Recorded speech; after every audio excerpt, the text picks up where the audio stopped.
हरिद्वार, गंगा नदी का पवित्र धरती, जहां सावन का महीना भक्ति और आस्था का पर्याय बन जाता है।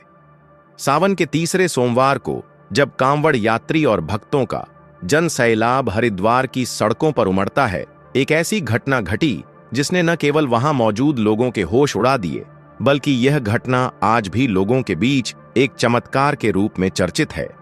यह घटना है 16 साल की एक साधारण लड़की की, जिसके साथ महादेव ने ऐसा चमत्कार किया कि हरिद्वार के घाटों पर मौजूद हर भक्त की आंखें नम हो गईं और रोंगटे खड़े हो गए।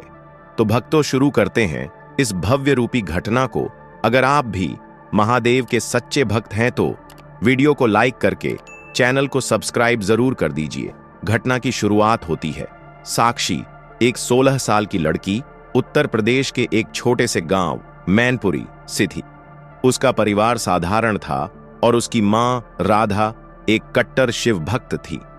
साक्षी की मां हर साल सावन में कांवड़ यात्रा पर हरिद्वार जाती थी, लेकिन इस बार साक्षी ने भी अपनी मां के साथ जाने की जिद की।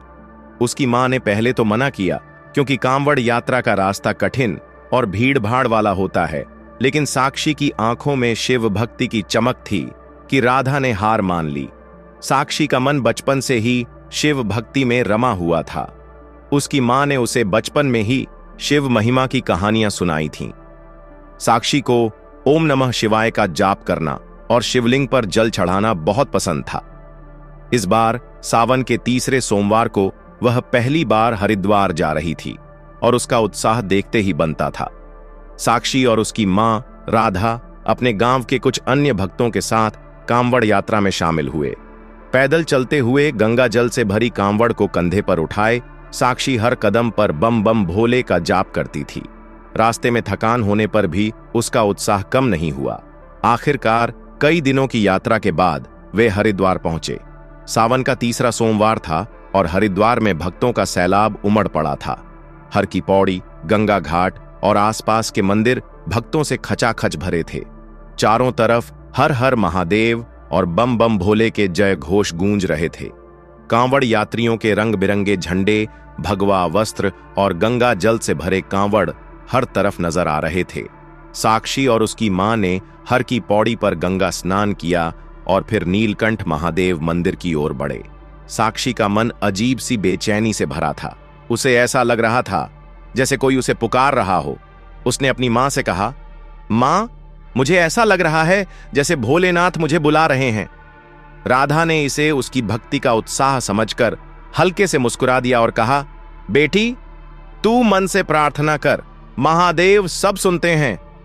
नीलकंठ मंदिर में दर्शन के बाद साक्षी और उसकी मां गंगा घाट पर वापस आए। वहां का माहौल देखकर साक्षी का मन और अधिक भक्ति में डूब गया। वह गंगा के किनारे खड़ी होकर जल को छू रही थी। तभी अचानक कुछ ऐसा हुआ कि सभी लोग हैरान रह गए। साक्षी, जो अब तक शांत और सामान्य थी, अचानक तेजी से गंगा नदी की ओर दौड़ने लगी। वह इतनी तेजी से दौड़ी कि उसकी मां और आसपास के लोग उसे रोक नहीं पाए। वह गंगा के गहरे पानी में कूद गई और ऐसा लग रहा था जैसे वह पानी के अंदर किसी को ढूंढ रही हो। उसकी मां चीख पड़ी, साक्षी, रुक जा बेटी। लेकिन साक्षी रुकी नहीं। वह पानी में और गहराई में चली गई। भीड़ में हड़कंप मच गया। कुछ लोग उसे बचाने के लिए पानी में कूदे, लेकिन गंगा का तेज बहाव और गहराई उन्हें डरा रही थी। साक्षी की मां रोते हुए गंगा माता और महादेव से प्रार्थना करने लगी, हे भोलेनाथ, मेरी बेटी को बचा लो। जैसे ही साक्षी पानी में गहरे डूब रही थी, एक चमत्कार हुआ। गंगा का तेज बहाव अचानक शांत हो गया। ऐसा लग रहा था जैसे नदी ने अपनी गति को रोक दिया हो। आसपास के लोग हैरान थे, क्योंकि गंगा का ऐसा शांत होना असंभव था, खासकर सावन के समय जब नदी उफान पर होती है। तभी पानी के बीच से एक तेज रोशनी निकली। ये रोशनी इतनी तेज थी कि लोगों को अपनी आंखें मूंदनी पड़ी। उस रोशनी में एक आकृति प्रकट हुई, एक विशाल, शांत और भव्य आकृति। यह कोई और नहीं, स्वयं भगवान शिव थे। उनकी जटाओं से गंगा बह रही थी और उनके हाथ में त्रिशूल चमक रहा था। भीड़ में सन्नाटा छा गया। लोग डर और श्रद्धा से कांपने लगे। कुछ लोग हर हर महादेव का जाप करने लगे तो कुछ घुटनों के बल बैठ गए। साक्षी, जो अब तक पानी में थी, अचानक हवा में तैरती हुई ऊपर उठने लगी। ऐसा लग रहा था जैसे कोई अदृश्य शक्ति उसे पानी से बाहर निकाल रही हो। जैसे ही साक्षी पानी से बाहर आई, वह पूरी तरह से सूखी हुई थी। उसके कपड़े, बाल और शरीर पर पानी की एक बूंद भी नहीं थी। यह देखकर लोग हैरान रह गए। साक्षी की आंखें बंद थीं और उसके चेहरे पर एक अजीब सा तेज था, जैसे वह किसी गहरे ध्यान में हो। तभी भगवान शिव की आकृति और स्पष्ट हुई। उनके माथे पर चंद्रमा चमक रहा था और उनकी जटाओं में गंगा की धारा लहरा रही थी। उन्होंने साक्षी की ओर देखा और अपनी गंभीर मधुर आवाज में कहा, बेटी, तुमने मुझे सच्चे मन से पुकारा। तुम्हारी भक्ति ने मुझे तुम्हारे सामने आने को मजबूर किया। साक्षी की आंखें खुली और वह महादेव को देखकर रोने लगी। उसने कहा, हे भोलेनाथ, मैंने आपको बचपन से पूजा है। मेरी मां ने मुझे बताया था कि आप अपने भक्तों की हर पुकार सुनते हैं।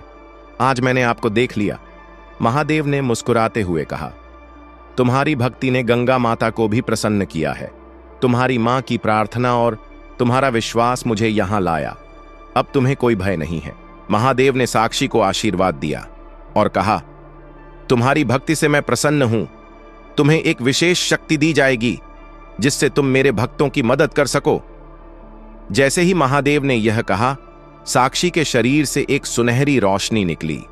यह रोशनी इतनी तेज थी कि आसपास के लोग अपने चेहरे को ढकने लगे। जब रोशनी कम हुई तो साक्षी का रूप बदल चुका था। उसके चेहरे पर एक दैवीय तेज था और उसके हाथ में एक छोटा सा त्रिशूल प्रकट हुआ। यह त्रिशूल सोने का था और उसमें से नीली रोशनी निकल रही थी।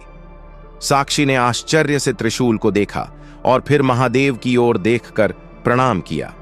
महादेव ने कहा, यह त्रिशूल तुम्हें मेरी शक्ति का प्रतीक है। जब भी कोई भक्त संकट में होगा, तुम इस त्रिशूल से उसकी रक्षा कर सकोगी। लेकिन यह शक्ति केवल सच्चे मन और निस्वार्थ भाव से प्रयोग करना। महादेव के जाने के बाद साक्षी ने त्रिशूल को गंगा के पानी में डुबोया। जैसे ही उसने ऐसा किया, गंगा के पानी में से सैकड़ों छोटे छोटे दीपक प्रकट हुए। ये दीपक हवा में तैरने लगे और हर की पौड़ी के आसपास के पूरे क्षेत्र को रोशनी से भर दिया। यह नजारा इतना अद्भुत था कि लोग इसे देखकर स्तब्ध रह गए। साक्षी ने त्रिशूल को ऊपर उठाया और गंगा के पानी से एक विशाल शिवलिंग प्रकट हुआ। यह शिवलिंग इतना विशाल था कि उसकी ऊंचाई आसमान को छू रही थी। शिवलिंग से एक मधुर ध्वनि निकल रही थी जो ओम नमः शिवाय का जाप थी। यह ध्वनि इतनी शक्तिशाली थी कि हरिद्वार के हर कोने में सुनाई दी। लोगों के पसीने छूट गए। कुछ लोग रोने लगे तो कुछ प्रणाम करने लगे। साक्षी की मां राधा अपनी बेटी को देखकर गर्व और श्रद्धा से भर गई। उसने कहा, मेरी बेटी को भोलेनाथ ने चुना है। यह मेरे लिए सबसे बड़ा सौभाग्य है। इस घटना के बाद साक्षी हरिद्वार में एक नई पहचान बन गई। लोग उसे गंगा की बेटी कहने लगे। उसने अपने त्रिशूल की शक्ति का उपयोग करके कई भक्तों की मदद की। एक बार एक कांवड़ यात्री गंगा में डूब रहा था और साक्षी ने अपने त्रिशूल से उसे बचा लिया। दूसरी बार एक बच्चे की जान खतरे में थी और साक्षी ने त्रिशूल से एक चमकदार रोशनी निकालकर बच्चे को ठीक कर दिया। साक्षी ने अपनी शक्ति का उपयोग केवल दूसरों की भलाई के लिए किया, शक्ति का दुरुपयोग नहीं किया। हर साल सावन के सोमवार को वह हरिद्वार आती थी और गंगा घाट पर भक्तों को आशीर्वाद देती थी। यह घटना इतनी प्रेरणादायक थी कि यह हरिद्वार के हर कोने में फैल गई। लोग इसे सावन के तीसरे सोमवार का चमत्कार कहने लगे। साक्षी की कहानी ने न केवल भक्तों को प्रेरित किया, बल्कि यह भी दिखाया कि सच्ची भक्ति और विश्वास से कुछ भी संभव है। साक्षी की कहानी हमें सिखाती है कि सच्ची भक्ति और विश्वास से महादेव अपने भक्तों के सामने प्रकट हो सकते हैं। यह कहानी हर उस व्यक्ति के लिए प्रेरणा है जो अपने जीवन में मुश्किलों का सामना कर रहा है। महादेव की कृपा से कोई भी संकट असंभव नहीं है। दोस्तों, अगर आपको यह कहानी पसंद आई तो इसे अपने दोस्तों, परिवार और रिश्तेदारों के साथ शेयर जरूर करें। और वीडियो पसंद आई है तो वीडियो को लाइक करके चैनल को सब्सक्राइब जरूर करें और कमेंट बॉक्स में हर हर महादेव जरूर लिखें। धन्यवाद।